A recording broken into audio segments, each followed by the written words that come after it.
11 రోజుల ఉపవాస దీక్షతో తీర్థయాత్రలు చేస్తున్నారు ప్రధానమంత్రి నరేంద్ర మోదీ. రాముడి జీవితంలో ముడిపడి ఉన్న ప్రాంతాలన్నీ సందర్శిస్తున్నారు.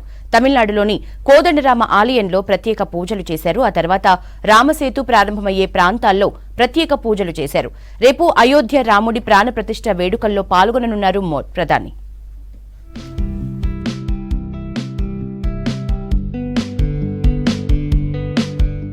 తమిళనాడు పర్యటనలో ఉన్న ప్రధాని నరేంద్ర మోదీ ధనుష్కోడిలోని కోదండరామస్వామి ఆలయాన్ని సందర్శించారు. ఆలయంలో ప్రత్యేక పూజలు చేశారు.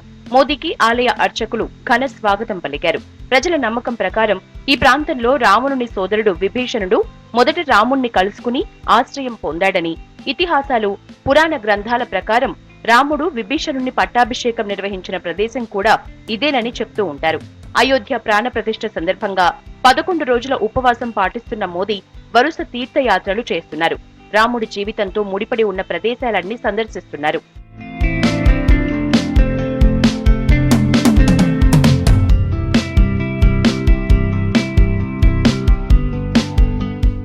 రామసేతు మూలాన్ని సందర్శించారు మోదీ. తమిళనాడులోని అరిచెల్ మునై రామసేతు మూలమని నమ్ముతారు.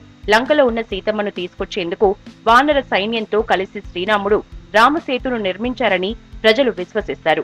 ఆ ప్రదేశంలో పూజ చేశారు ప్రధాని. అక్కడ కాసేపు ఏకాంతంగా గడిపారు.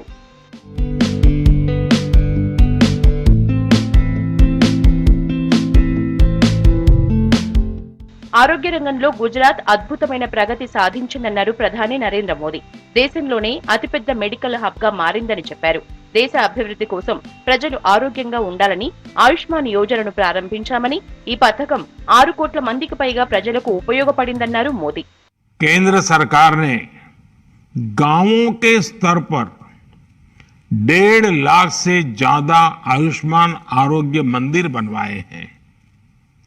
इन आयुष्मान आरोग्य मंदिरों में कैंसर समेत कई गंभीर बीमारियों को शुरू में ही पकड़ने पर जोर दिया जा रहा है।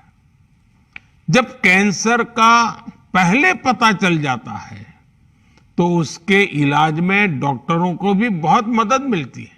రేపు అయోధ్యలో ప్రాణప్రతిష్ఠ క్రతువులో పాల్గొననున్నారు మోదీ. బాలరాముడి ప్రాణప్రతిష్ఠ తర్వాత ఉపవాస దీక్ష విరమించనున్నారు.